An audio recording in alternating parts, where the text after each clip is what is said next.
Hariom नमस्कारम। Inspiring young minds के इस episode में आप सभी का स्वागत है। चलो एक छोटी सी पर बड़े मजेदार कहानी सुनाती हूँ। एक बार किसी कारण से बादलों की हड़ताल हो गई और उन्होंने कहा कि अगले 10 वर्षों तक हम पानी नहीं बरसाएंगे। ये सुनकर सारे किसान बहुत चिंतित हुए।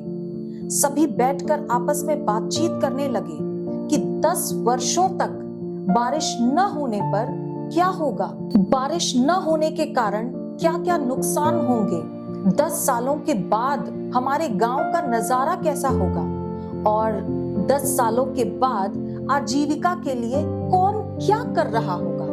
इन सभी विषयों पर गंभीर चर्चा करने के बाद सभी किसान रात को जब अपने अपने घर लौटे तो खेतीबाड़ी का जो भी सामान था, हल इत्यादि, उन सभी को अच्छे तरीके से पैक करके उन्होंने ऊपर रख दिया, ये सोचकर कि अगले 10 वर्षों तक तो अब बारिश नहीं होगी, तो ये चीजें बाहर पड़े पड़े खराब हो जाएंगी। इससे तो इन्हें संभाल कर रख दो और जब बारिश होगी तब फिर इनको बाहर निकाल कर इनका उपयोग करेंगे। पूरे गांव में एक किसान ऐसा था जो हर दिन नियमित समय पर अपने खेत में आता और हल जोतता।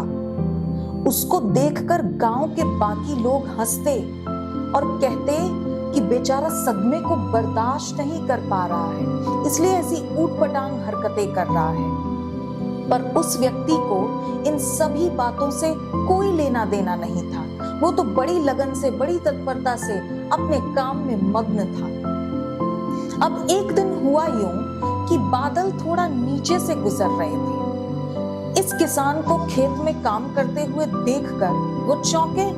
उन्होंने इसको बोला, भैया तुमको सूचना नहीं मिली क्या? अगले 10 वर्षों तक हम पानी नहीं बरसाएंगे, तो फिर क्यों खेती कर रहे हो तुम? क्यों हल चला रहे हो? किसान ने कहा, हाँ मेरे को पता है, जब बरसेगा तब बरसेगा, लेकिन मैं तो रोज हल चलाऊंगा। बादलों ने पूछा, क्यों? तब किसान ने कहा कि 10 सालों तक अगर मैंने हल नहीं चलाया तो अभ्यास छूट जाएगा, और अभ्यास छूट जाने के कारण मैं हल चलाना भूल ही गया तो फिर, और 10 वर्षों बाद बारिश होगी पर मैं हल चलाना भूल गया तो उस बारिश से फिर मुझे कोई फायदा नहीं हो पाएगा। ये सुनकर सारे बादल घबराए, मन में सोचने लगे 10 सालों में हम भी पानी बरसाना भूल गए तो, और तुरंत सारे बादल बरस पड़े। फिर क्या था, उस किसान की मेहनत जीत गई और बाकी के लोग जिन्होंने खेतीबाड़ी का सारा सामान पैक करके रख दिया था, वे हाथ मलते रह गए। मुझे पता है कि ये कहानी काल्पनिक है, पर इससे एक बात समझने की जरूरत है कि आज परिस्थितियां चाहे प्रतिकूल हो, पर पुरुषार्थ अगर हम करते रहें तो निस्संदेह आने वाला समय अच्छा ही होगा। याद रखना, कामयाबी उन्हीं को मिलती है जो विपरीत परिस्थितियों में भी हार नहीं मानते, बल्कि धैर्य, लगन और ईमानदारी से आगे बढ़ते रहते हैं। जीत उन्हीं की होती है।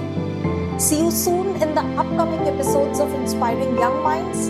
Until then, stay tuned, stay happy, stay blessed. Namaskaram.